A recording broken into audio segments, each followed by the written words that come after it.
Bonjour à tous, c'est Richard pour l'artiste autodidacte. Alors cette vidéo est tirée du dernier live que j'ai pu faire, là, lundi dernier. Et il s'agit d'une correction d'une image de Causa.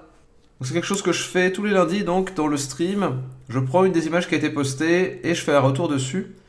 Donc si vous voulez avoir votre image corrigée, il vous suffit d'aller sur le Discord de l'artiste autodidacte, le lien est en description de la vidéo, et d'aller dans la section demande de retour, et vous verrez qu'il y a un sujet qui est spécialement créé pour ça. Donc postez votre image, et j'en choisis une chaque lundi, pour faire un retour un peu approfondi dessus. Donc voilà, profitez bien de la vidéo, et on se retrouve lundi prochain pour le prochain stream. Ciao ciao. Et alors d'après ce que j'ai vu, donc c'est une image qui a été faite pour un cours, et donc c'est donc le personnage collector de Mortal Kombat avec un skin Darth Maul. Donc je l'avais bien vu le skin Darth Maul, après je connais pas particulièrement les persos de Mortal Kombat. C'est pas une licence qui m'a parlé plus que ça. Moi je suis plutôt Team Street Fighter. Donc voilà. Mais du coup, je vois bien le perso. En tout cas, c'est un des persos qui a 4 bras. Alors, je sais pas comment ils ont fait le truc dans Mortal Kombat avec les 4 bras. Je trouve ça toujours très bizarre quand on a un personnage à 4 bras mais qui a des pectoraux normaux en fait. Parce que bah, les muscles pectoraux, c'est ceux qui vont permettre de faire bouger le corps, enfin de faire bouger les bras en grande partie. Et du coup, si on a juste une seule série de pecs, bah, ça paraît bizarre de pouvoir faire bouger les bras derrière. Donc en termes anatomiques, c'est un peu bizarre. Mais bon, de toute façon, un perso à 4 bras, c'est un peu bizarre. On va pas se le cacher. Mais c'est vrai que quitte à faire ça, avec souvent un rendu assez réaliste chez Mortal Kombat, je trouve que ce serait pas mal d'essayer de rendre les choses un peu plus crédibles. Alors là, il y a plusieurs trucs. Je vais revenir, je vais revenir plutôt en peinture. Je vais prendre une brosse très typée peinture. C'est une de mes brosses préférées pour peindre. L'intérêt, c'est qu'elle n'a pas d'opacité, ce qui fait que, ou très peu, ce qui fait que bah, quand je peins, je fais vraiment des marques assez fortes et du coup, là, ça permet de faire des paint-over assez rapides. Après, oui, là, pour le coup, je vais revenir sur je vais pas trop revenir sur le style. Ce sera à l'artiste, alors du coup, je reprends à Causa de reprendre ça avec son style. Là, je vais surtout faire des retours d'ordre technique. En l'occurrence, je vais pas forcément respecter tout le temps le style cel shading. Sûrement un peu, mais sûrement pas que non plus. Donc voilà. Et alors, le premier truc que je vois, il y a plusieurs trucs ici. Le tout premier truc que je vois, c'est que en termes de lisibilité, c'est pas très bon. Parce que le perso se fond trop dans le décor en fait. Il y a une grande règle en composition, et ça vaut en l'occurrence pour les splash art presque plus que pour tout le reste, c'est qu'on veut que notre sujet se détache du fond. Et donc, du coup, on a un personnage rouge sombre qui est sur un fond rouge sombre. Et donc, du coup, on a un perso qui se lit pas trop. Il y a deux trucs qui vont attirer l'œil. Si on dézoome un peu et qu'on regarde, bah, on va avoir les sabres et on va avoir la petite tache lumineuse derrière, la sorte de soleil qui arrive entre les deux collines. Et donc, ça attire vers la tête. Le problème, c'est qu'on ne voit quand même pas la tête. Et on voit pas son corps et il n'est pas du tout assez séparé du fond. Donc là, il y a pas mal de solutions à ça. Une des solutions, ça pourrait être de changer les valeurs du background pour les faire plus sombres ou plus clairs. Je dirais plus clair parce que bah, on peut créer de la perspective atmosphérique, de la fumée, de la brume dans le fond. Je pense que c'est plus simple à faire que de faire le personnage en clair sur sombre. Donc, je pense que ça serait mieux certainement d'aller vers ça. Tac. Donc là, j'essaye de voir un peu comment je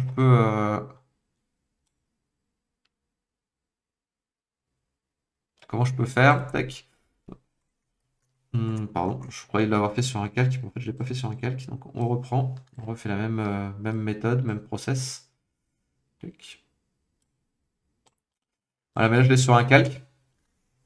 Je vous montre dans mes dossiers de calque là. Donc là j'ai fait des niveaux sur un calque pour pouvoir, hop, donc pour pouvoir l'effacer et le réafficher là où je veux ou pour pouvoir l'effacer du coup sur le personnage. Que le personnage ressorte bien. Hop. Donc ça va pas forcément être très propre, hein, très clean, mais c'est juste pour montrer une première idée. On va avoir le perso comme ça sur fond sombre, en sombre sur clair plutôt. Touc. Et là, du coup, ça a un peu plus de sens, je trouve.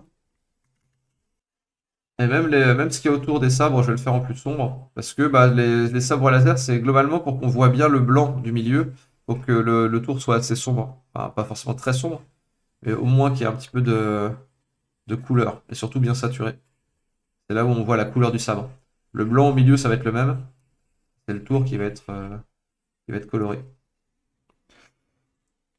Donc, ne serait-ce que ça, déjà, je pense que ça permet de bien le distinguer. Peut-être qu'on peut avoir un truc un peu plus subtil avec un dégradé, par exemple, entre le premier plan et l'arrière-plan. Peut-être que par là, ça peut être un peu plus sombre.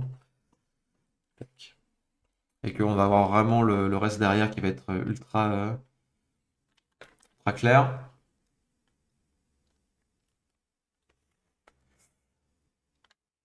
Alors, mes fichiers, j'espère que tu vas bien. Ouais, bah, ça va très bien, merci. J'espère surtout que ça va bien. Pour toi, Go dans Mortal Kombat, il me semble une bonne ref pour la net à 4 bras. Ouais, bah après, je sais pas du coup, je me rappelle plus exactement comment c'est foutu. Ça me demande c'est quoi comme logiciel outil? Bah, c'est Clipsio Paint. Donc c'est une sorte d'équivalent de Photoshop en beaucoup moins cher et surtout destiné à ceux bah, qui à la base c'était Manga Studio. C'est à ceux qui dessinent et qui peignent, hein. C'est destiné à ceux qui dessinent et qui peignent. Ceux qui veulent faire de la retouche photo, c'est beaucoup moins performant que Photoshop, comme son nom l'indique, Photoshop. Et donc du coup pour ceux qui veulent faire du concept art et en particulier enfin, du concept art réaliste avec du photobash, Clipsio Paint n'est pas vraiment adapté. Par contre, pour ceux qui veulent faire de l'illustration ou pour ceux qui veulent faire du concept art plus cartoon ou stylisé, Clipsio Paint est parfait parce que les brosses sont bien plus agréables au toucher que sur Photoshop. Pour dessiner, c'est bien mieux. Pour peindre, je trouve ça mieux aussi. Mais après, du coup, ça fonctionne. Voilà, c'est juste qu'il y a moins d'outils pour aller pour aller vers de la retouche photo. Pour le print, c'est un peu moins bien aussi. Il y a moins d'outils pour vraiment gérer le CMJN, pour gérer les paramètres d'impression et tout ça. Adobe a quand même réussi à développer quelque chose de très puissant pour ça. Surtout avec toute la suite Adobe. Pour le print, c'est quand même pas mal. Donc le print, c'est l'édition, l'impression en fait. Mais pour tout ce qui va rester en numérique et ce qui est assez basique dans le print, c'est-à-dire faire des illustrations qui vont être imprimées dans un livre, mais sans avoir à faire la mise en page du livre ou ce genre de truc, enfin, du coup, ça marche vraiment bien, quoi. Et pour la BD et le webtoon, c'est vraiment très très bon. Alors, tu joues sur l'exposition, mais ça va uniformiser. Le mieux, c'est d'avoir le fond à part. Oui, mais ça, c'est sûr, évidemment, ça, mais du coup, je l'ai pas, moi, le fond à part. Parce que c'est pas mon image. Là, c'est vraiment pour retoucher. Je fais des trucs un peu sales, hein. C'est pas du tout la méthode pour retoucher. Moi, je veux juste montrer les choses qui peuvent être améliorées. Après, la façon de retoucher, hein, évidemment, ce sera plus simple pour la personne qui l'a fait pour. Puisque bah, lui, il a tous les outils qui vont bien. Donc ça, c'est le premier truc. À mon avis, c'est le truc essentiel pour la lisibilité de l'image. C'est vraiment super important.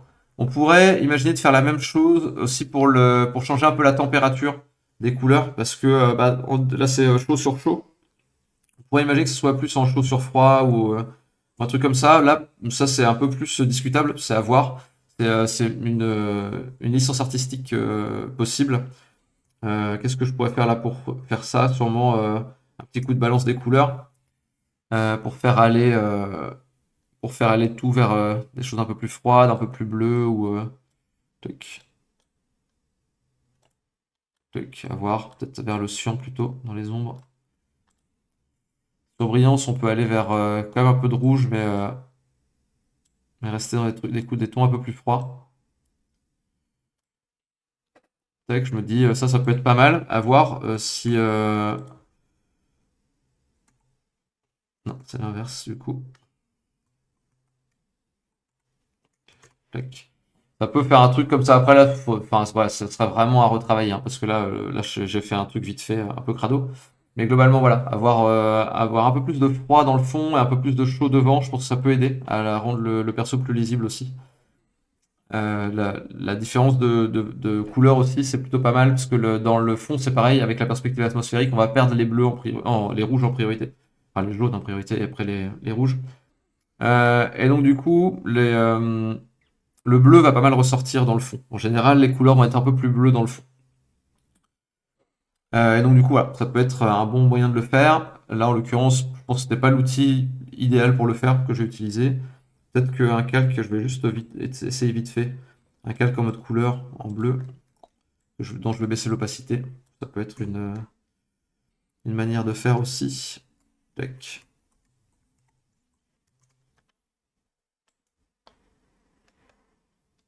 Ça va désaturer pas mal les couleurs, mais que le fond soit désaturé, c'est pas forcément un problème. Donc voilà, à voir si. Je pense que ça détache encore plus le perso. Je pense que ça peut être pas mal. Donc là, on a un changement déjà pas mal entre l'avant et l'arrière. Je pense que c'est un peu too much, mais faut trouver un intermédiaire là-dedans du coup. Et après, il y a d'autres soucis, comme il y a des soucis anatomiques assez forts dans ce perso-là. En l'occurrence, on a hop, le biceps là, qui va pas du tout au bon endroit en fait. Le biceps là, il va sur le dessus du coude, d'après ce qui a été fait clic, par.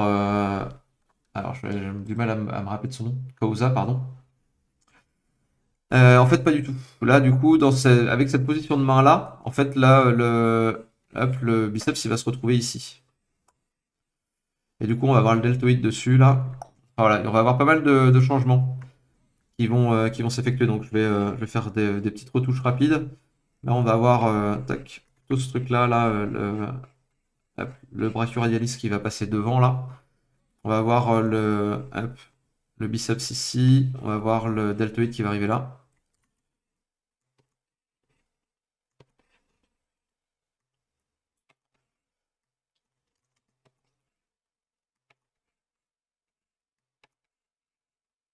Donc voilà, vraiment faire gaffe à ce genre de truc parce que l'anatomie sur un perso comme ceux de Mortal Kombat ou d'un jeu de baston en règle générale, c'est quand même assez important. C'est un truc qui est vraiment pas à négliger.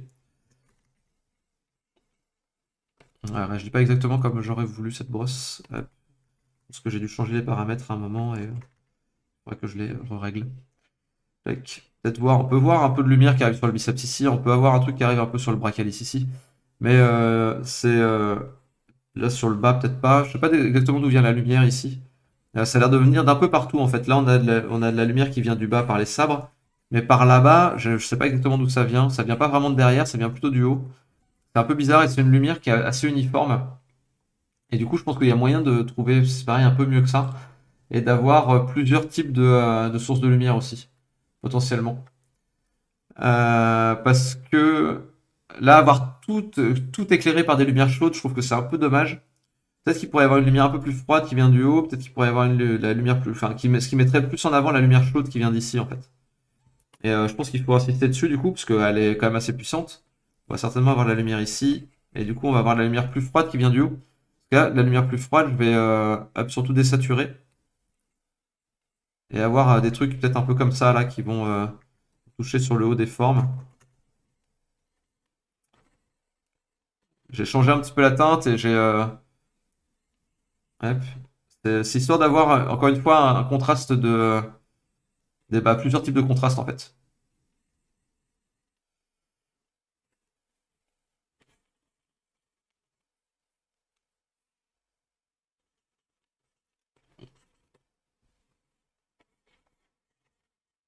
On en reparlera d'ailleurs dans le prochain cours, le cours de peinture numérique qui va commencer en février là. Là, globalement, pour ceux qui seraient intéressés par les cours, on est en train de bosser sur le, l'anatomie, pardon, la base d'anatomie. Donc, là, on était sur les bras la semaine dernière, là, on va être sur les jambes. On sera après sur l'ensemble de la tête et mettre tout ça ensemble, en gros.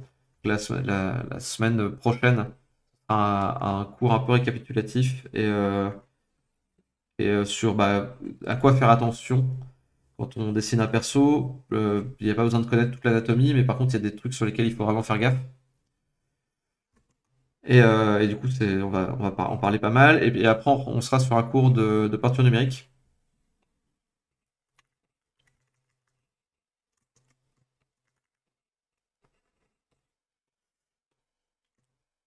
Et en peinture numérique, du coup, là, on a déjà vu des méthodes de colorisation numérique, donc pour faire de la colorisation assez simple, on va dire. C'est quand même des méthodes de base qui sont relativement simples pour avoir un effet particulier quand on peint et pour apporter de la lumière à n'importe quel type de dessin, un éclairage à n'importe quel type de dessin. Là, on va partir vraiment en peinture, donc le fait de comprendre vraiment la lumière, comment ça marche, et d'avoir une bonne approche de la peinture qui va nous permettre de peindre n'importe quel type de sujet en fait. Et après, il y aura un troisième cours de peinture qui sera en mai du coup, ou en juin, je sais plus, et qui sera sur peindre des scènes complètes. Là, on va peindre que des objets séparés, mais en essayant de comprendre la lumière, les matériaux et tout ça. Et on peindra des scènes complètes, donc avec de la perspective atmosphérique et ce genre de trucs en juin. Voilà. Pas de souci. Après, il joue avec les oppositions. Il peut jouer avec les oppositions de couleurs. Oui, oui, bah, c'est ce que je disais là, du coup. Donc voilà, on peut avoir un truc un peu plus technique en termes de peinture, et je pense que ça peut donner vraiment quelque chose de sympa. Où on va vraiment avoir l'impression qu'il y a un éclairage qui vient du bas, là. Et on va avoir vraiment l'impression qu'il y a une lumière plus diffuse qui arrive en haut. Et du coup, là, faut refléter ça aussi sur les matériaux, là, les jambes. C'est un matériau assez brillant. Donc, je pense qu'il y a moyen d'avoir quand même des reflets assez forts des sabres là. On va se prendre un rouge bien vif. Après, ça peut sûrement être un peu plus sombre ou quoi, hein, mais hop, je teste un petit peu. On va voir ça. Donc, on va en avoir un deuxième là-bas. Ouais, alors, peut-être même se mettre un petit coup d'incrustation là-dessus.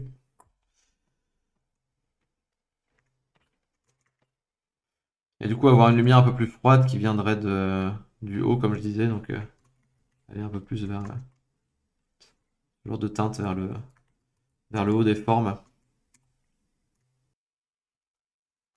Voilà. Alors, Ryan Kingsley, hein, je connais pas trop. Je le connais pas trop, donc faudrait que je regarde. Mais merci pour le nom. Je regarderai ça après. Ok. Et là, je pense que en regardant l'image comme ça, je me dis que c'est sûrement un peu too much les reflets là, et que faudrait certainement les baisser un peu en termes de valeur parce que ils prennent un peu trop la vedette. Et c'est pas le but. Le but, c'est quand même que ce soit le perso. Donc, je pense que je rendrais ça certainement un peu plus sombre pour que ce soit vraiment le perso en lui-même et qui prenne vraiment la vedette. Et peut-être que là, du coup, ça devrait être plutôt vers le bas qu'on aurait ce blanc là. Enfin, j'en sais rien. Bah, c'est à voir, mais du coup, je voudrais pas qu'il y ait un spéculaire trop fort ici pour pas trop attirer l'attention. Arriver sur la deuxième jambe aussi, à voir. Voilà. Je pense que c'est à peu près tout ce que j'aurai à faire comme retour sur ce boulot là. Je pense que c'est déjà pas mal. Il y a déjà pas mal de pistes d'amélioration du coup pour Causa. Donc, j'espère que ça lui sera utile. J'espère que ça vous sera utile, que vous aurez retenu des trucs si jamais vous êtes intéressé pour ce type de peinture-là. Et même globalement, hein, même si c'est pas ce que vous faites comme type de peinture, vous pouvez. C'est des choses, des concepts que vous pouvez utiliser dans vos images évidemment. Hop, le fait d'utiliser des lumières chaudes et des lumières froides, que le fond soit plutôt distinct, et puis bah, voir un petit peu l'anatomie, c'est plutôt important. Voilà. On se retrouve bah, le lundi prochain pour un prochain stream. Donc d'ici là, dessinez bien et on se retrouve bientôt. Ciao, ciao!